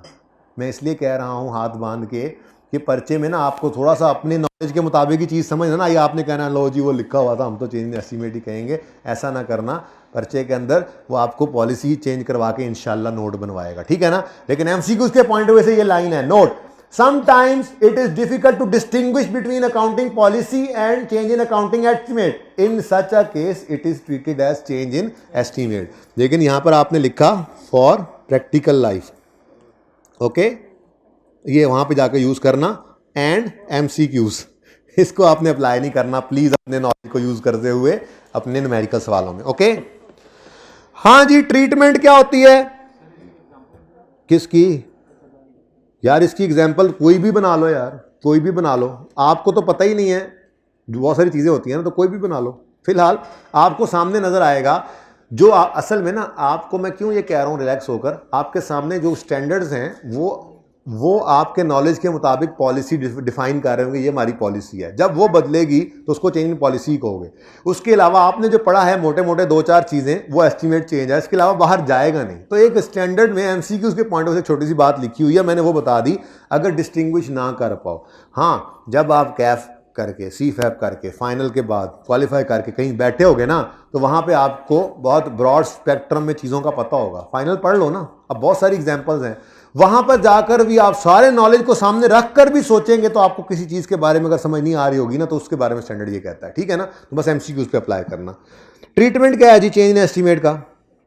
अप्लाई चेंज एज सिर्फ करंट और फ्यूचर, ठीक है। प्रोस्पेक्टिव एप्लीकेशन किसे कहते हैं? Applying new policy after date as that which policies change, ठीक है। और recognizing the effect of change in current and future periods. इसकी एग्जांपल भी बहुत सारी हैं। Change in depreciation method, change in allowance for irrecoverable receivables, ये भी आगे मुख्तलिफ, ये MCQ से उठाई हुई चीज़ें हैं, ठीक है जी।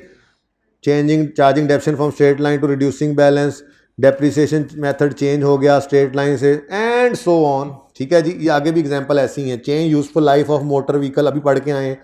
Change depreciation method, revising remaining life, ठीक है, एग्जांपल्स। अब वारंटी प्रोविजन अंदाजा, डिस्क्लोजर ऑफ नोट में क्या था उस्ताद आ रहा ही, change in estimate on Yakam January, life of plant was changed from this to this. The effect of this change is this and this. Nature and amount of change. Nature, life of plant was changed. Amount, itni change. Accounting estimate. The effect in current period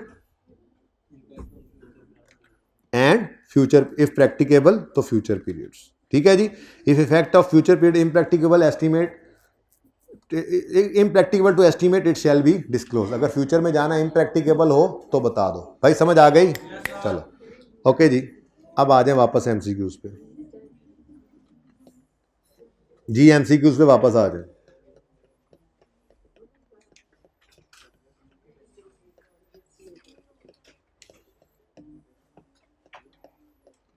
अब जो रहता था ना वो भी पढ़ लिया। Other aspects भाई पेंडिंग है, पक्के पेंडिंग है, ठीक है ना। जब मुझे ज़रूरत महसूस होगी मैं देख लूँगा ना उनको कि कुछ पढ़ने वाली चीज़ है या रहने दे। खामोश रहें। अब काम खत्म हो गया। आइए सेठ तो अल्लाह का शुक्र है ख़त्म हो गया। नहीं यार मैं पी के आया था क्लास में। एडजस्टमेंट ऑफ, भाई खामोशी से देखें, मतलब ख़त्म हो गया। MCQs तो करके ही ख़त्म होना है ना, वैसे मतलब डिस्कशन ख़त्म हो गई। Adjustment of carrying amount of asset और लाइबिलिटी और कंजम्पशन, अभी ये डेफिनेशन पढ़ के आए। This defines change in accounting estimate. ना, ठीक है, देख लो अभी हाँ, ये adjustment of carrying amount of asset और लाइबिलिटी इज एन एग्जाम और consumption of an asset as a result of change in assessment. This defines change in accounting estimate. अभी डेफिनेशन पढ़ाई है। वो वारंटी की एग्जांपल दी, प्रोविजन की example दी, life वगैरह की चेंज की एग्जांपल दी। ओके जी, जूस वाले जूस ले लें। अच्छा जी, चाय वाले चाय ले लें। मुझे पानी मिल गया है।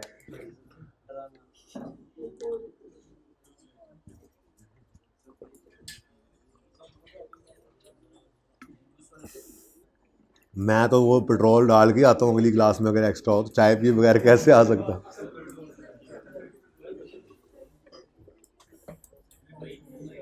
दूध वाली है?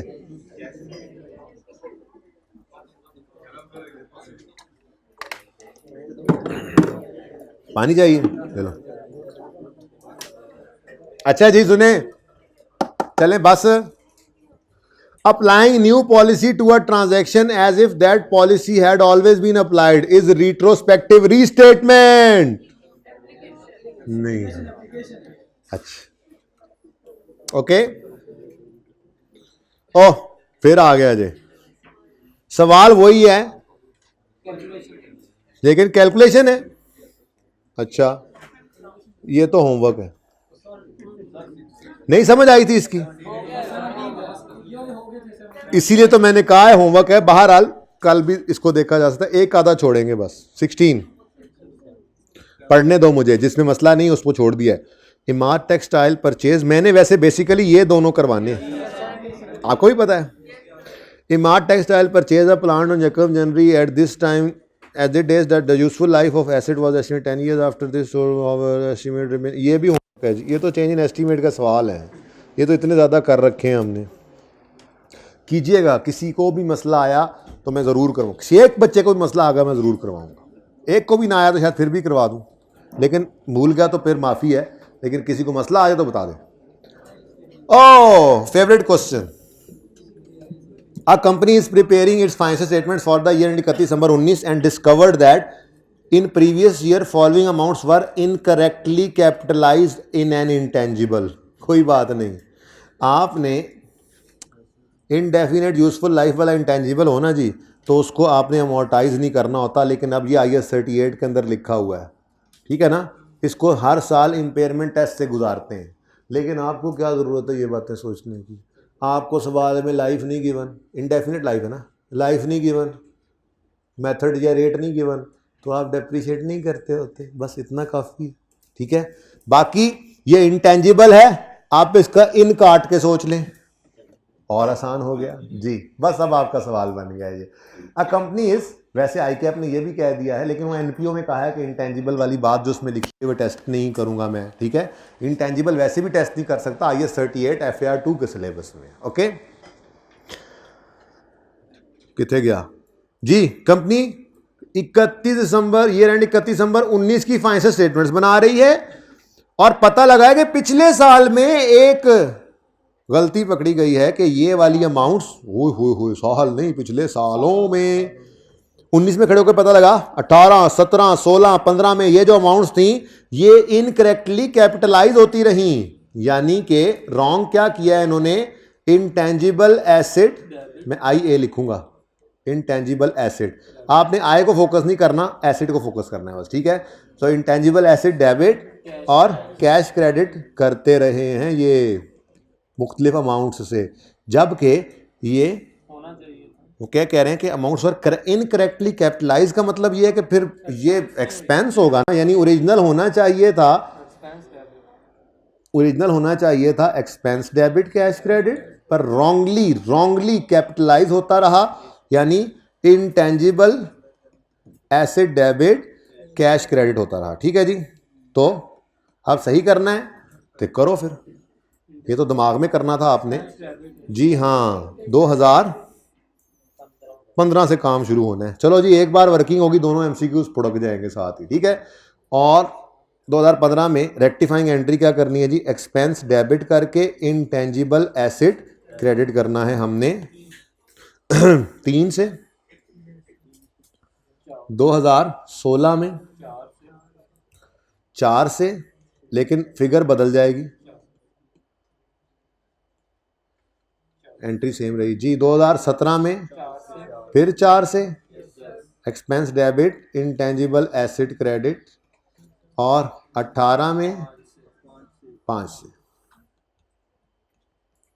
अच्छा, किसी के पास ना अगर पुरानी दफ़ा की पिछली अटैम्प्ट की बुक है तो बच्चों उसमें ये सलूशन सही नहीं है, लेकिन वो मैंने पिछली क्लास में जब बच्चों को पढ़ाया था तो उनको सही करा दिया था। मतलब बेसिकली ये IAS 8 पहले FAR 2 में होता था ना, तो वहाँ पे IAS 12 भी अप्लाई होता था, मैंने आपको पहले ही बताया है। तो इसके अंदर ना टैक्स की एडजस्टमेंट थी और वो क्वेश्चन और सोल्यूशन में भी रह गई थी, ठीक है। फिर वो मैंने रिमूव करके सही सोल्यूशन दिखा दिया था। इस दफ़ा वाली किताबों में तो सोल्यूशन सही है, करेक्शंस होती रहती हैं। पिछली बार वाला को बच्चा है तो वो इसी सोल्यूशन को देखेगा, नए को नहीं देखना। अच्छा, अब अगली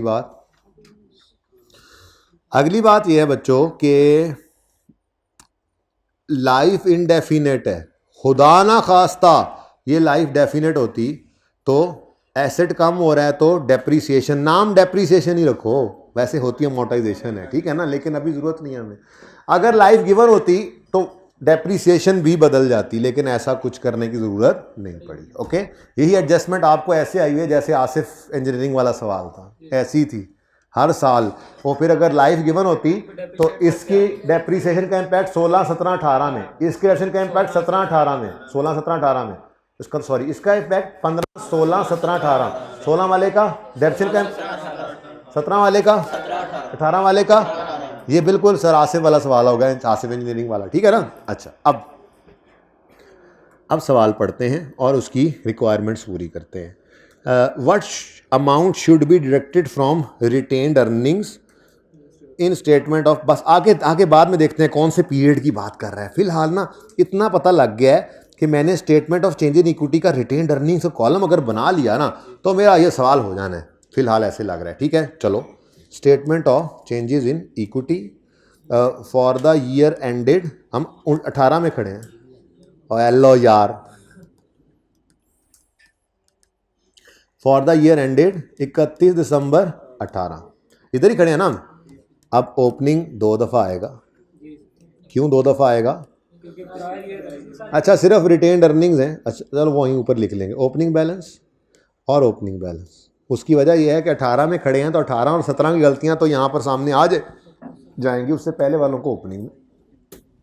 फिर क्लोजिंग और क्लोजिंग,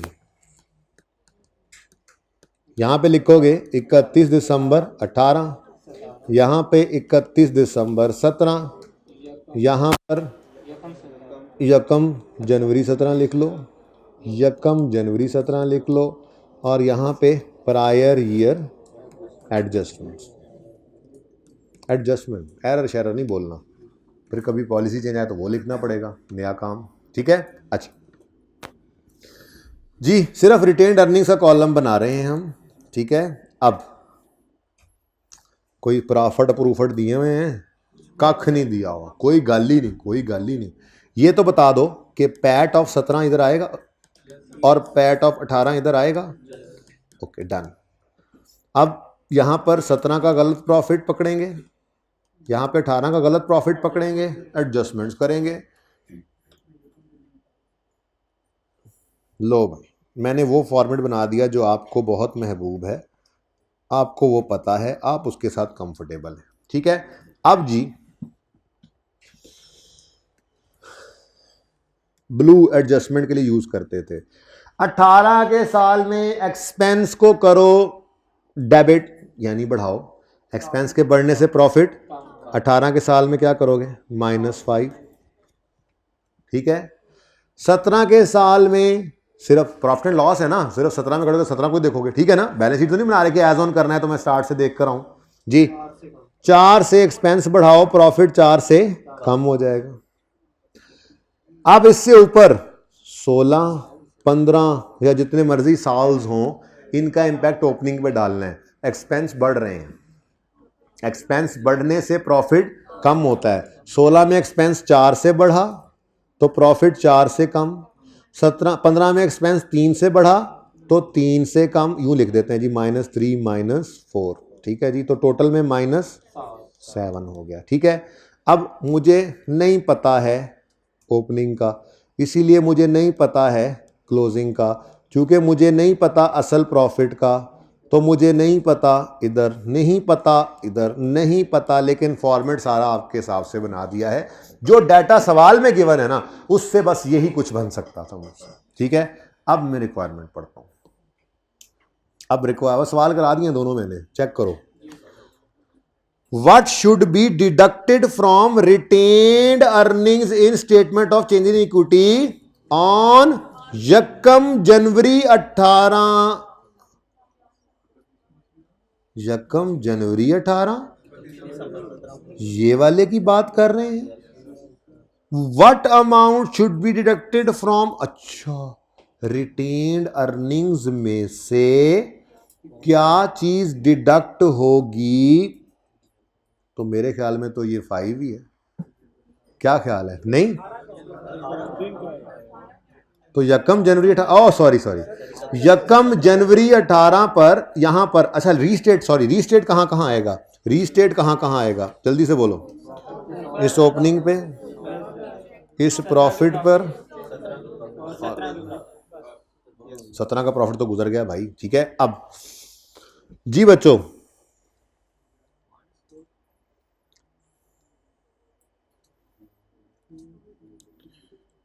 ये और ये, कोई और कलर करें, ये और ये।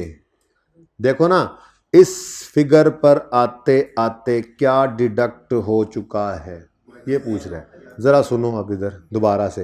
Retain, what amount should be deducted from retained earnings, profit नहीं कह रहा, from retained earnings, what amount should be deducted from retained earnings in change equity on यक्कम जनवरी 18। इस फिगर की बात कर रहा था कि इसमें से क्या कुछ माइनस होगा। तो हमारी इस गलती को सही करने की वजह से एक 7 माइनस हो रहा है और एक इस प्रॉफिट को कम करने वाला ये 4, ये भी माइनस हो रहा है। ठीक है जी, ये दो चीज़ें माइनस हो गई। अब रिटेन्ड अर्निंग में से टोटल 4 और 7 11 ना माइनस हो गया, तो यहाँ पे हम कहेंगे कि 11, बस यही आंसर था इसका। 7.7 है। ठहर जाओ यार, देख लेते हैं क्या हो गया, मसला क्या है। तय कंट्रोल एंड, आ जाना यार, कंट्रोल एंड आ गया। एमसीक्यू नंबर, यार किताब पुरानी है ना तुम्हारे पास,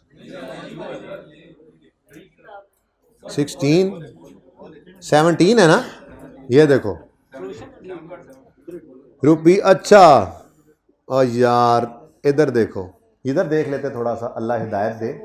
अच्छा, रिटेन्ड अर्निंग्स में डिक्रीज है 11 का।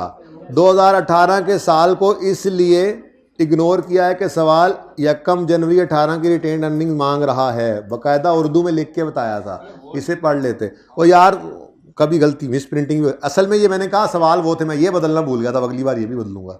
ठीक है ना, यहाँ पे मैं लिख लेता हूँ करेक्शन रिक्वायर्ड, और बात सही है, सही है। अच्छा जी, वो करेक्शन क्या रिक्वायर्ड है वो मैं इसको चेंज कर लूँगा। ठीक है ना, उसमें बाकी मैंने सारा कुछ चेंज कर दिया था, बस ये यहाँ पे ऐसे ही लिखा रह गया। अच्छा सुनो सुनो, लेकिन अब जो है सो है यार, अब हो गया ना, बस दोनों में कर लो, दोनों में कर लो बेटा आप। ठीक है, अच्छा जी सुने बच्चों, पहली बात सुने, आप एंट्री से भी समझ सकते थे। आपको याद है मैंने कहा था 18 को कॉपी पेस्ट करना, ठीक है, और ये सारी एंट्री 17 वाली कर लो।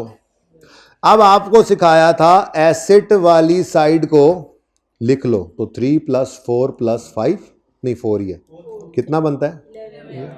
तो बैलेंसिंग फिगर रिटेन्ड अर्निंग्स में फेंक दो, तो रिटेन्ड अर्निंग्स डेबिट यानी रिड्यूस हो गई 11, यहाँ से भी बन रहा था। जी बेटा,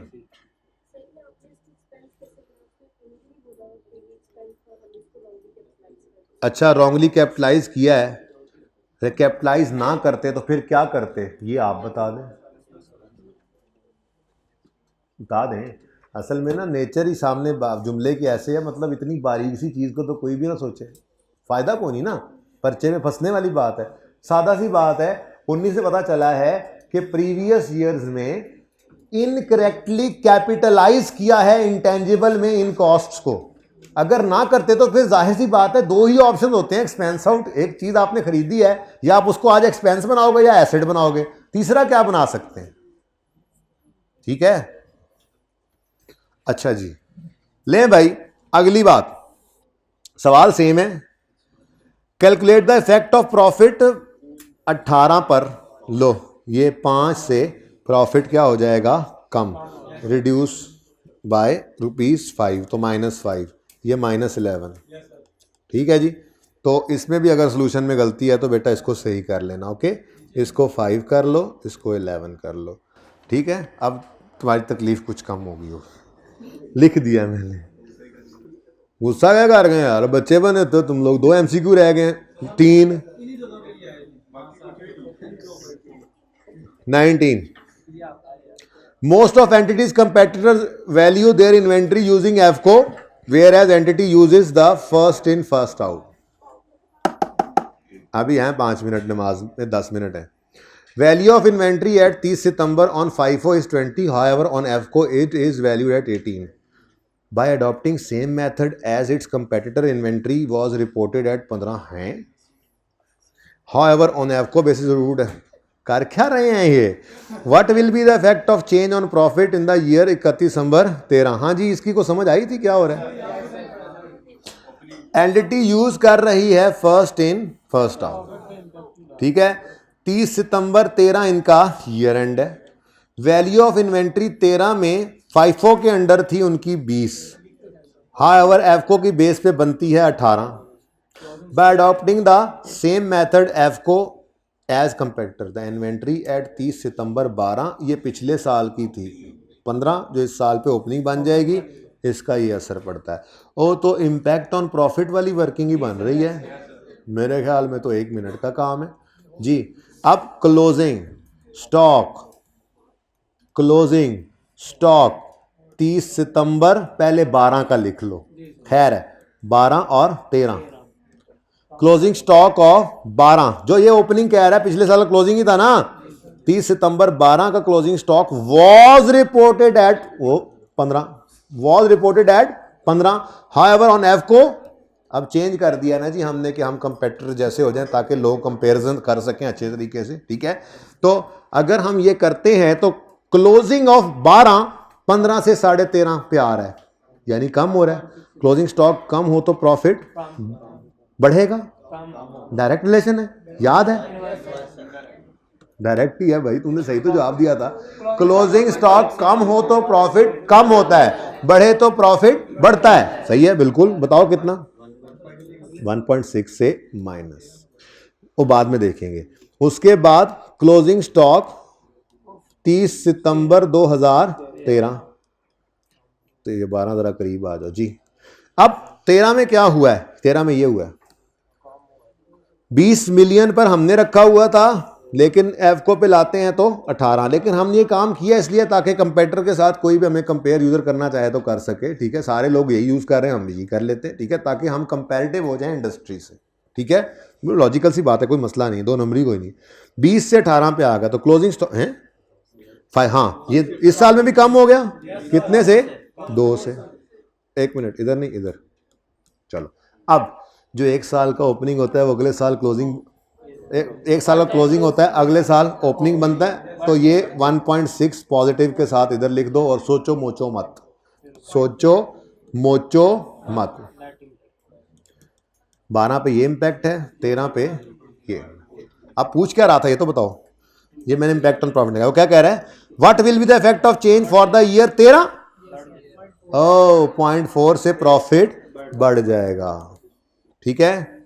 अब ये आंसर आ ही गए हैं तो सही है जी, मतलब स्टॉक कम होगा प्रॉफिट तो बढ़ना चाहिए, ये गलत है, गलत है, गलत क्यों है, हाँ तो सही है ना, सही है, सही तो करवा दो माइनस जी। Okay done, next. चुप कर जाओ यार, इसकी बेचारे को सुन लो कोई यार, साथ किसी ने ताली ही नहीं बजाई, ये मेरी क्लास है, डॉन एक ही होता है, तालियां बजाओगे तो कोई भी बजाएगा क्या, मेरे बच्चे हैं ये।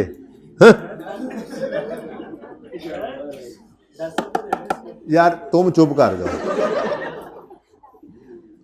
मेरा उसका मामला है, तुम बीच में वैसे ही तुम, ये लावा है।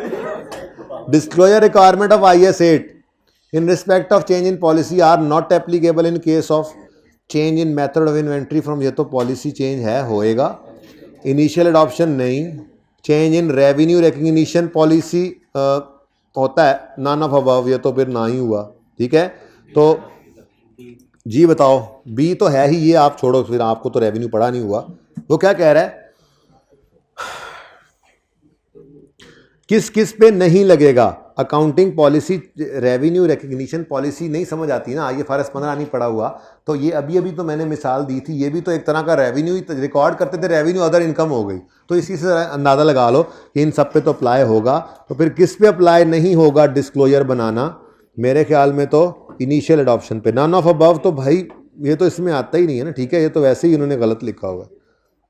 नेक्स्ट, लास्ट अभी रिक्वायरमेंट पढ़ा के भेजूंगा, माना कि सवाल नहीं करा रहा, लेकिन रिक्वायरमेंट पढ़ के जाना है जो टेस्ट में सवाल आया था।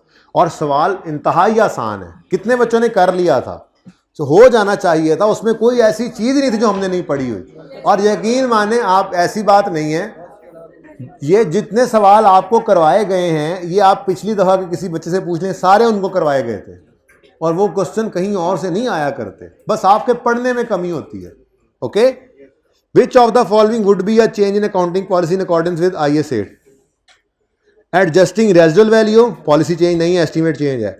Change in reporting डेप्शन charges cost, हाँ ये वही एक्सपेंस को एक जगह से, ये रिक्लासिफिकेशन जब भी आएगी, डेप्रिसिएशन चार्ज नहीं। Reducing the value of inventory from cost to NRV नहीं, ये तो IAS 2 कहता है, तो B ही है। ठीक है जी, जी बेटा।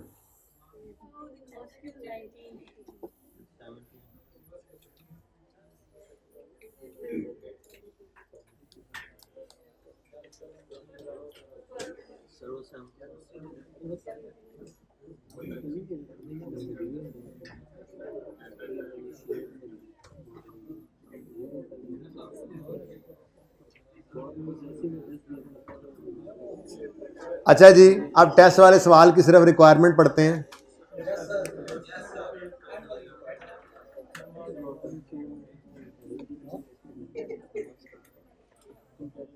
ये मैंने ओरिजिनल पेपर यहाँ पे रखा हुआ है अब से ऑनवर्ड्स, जिसमें चेक करते जाएंगे कि जो सवाल हमने कर लिए हुए हैं, ये सवाल हमने काफ़ी इसमें से कर लिए हुए हैं, जो रहते हैं नहीं बचेंगे इंशाल्लाह। बेटा मैंने बोलने से कोई मना किया थोड़ी देर पहले, लेट होता है बंदा इस तरह से जब आप बोलते हैं, तो आपकी मेहरबानी, आप लोग आ गए हैं, है तो मेरे पे एहसान आपका, लेकिन चुप रहें यार। टैली ट्रेडर ये अभी टाउन टेस्ट में दिया था, ये सवाल आपको इम्पेयरमेंट का टेस्ट में चेक कर लिया था, बहुत से MCQs टेस्ट कर लिए हैं आपके। ये इंशाल्लाह कैश फ्लो का सवाल आपको होमवर्क में दूंगा। ये पीच ट्री आपके होमवर्क में आ गया है, ये आ गया, ये टेस्ट टर्म टेस्ट में आया हुआ था, तो ये मैंने बनवा भी दिया था, वो गैलेक्सी ये गाजी लिमिटेड। ठीक है, अब ये सवाल आपका टेस्ट में था, इसकी रिक्वायरमेंट है compute basic and diluted EPS for the year 30 June 21 and 22।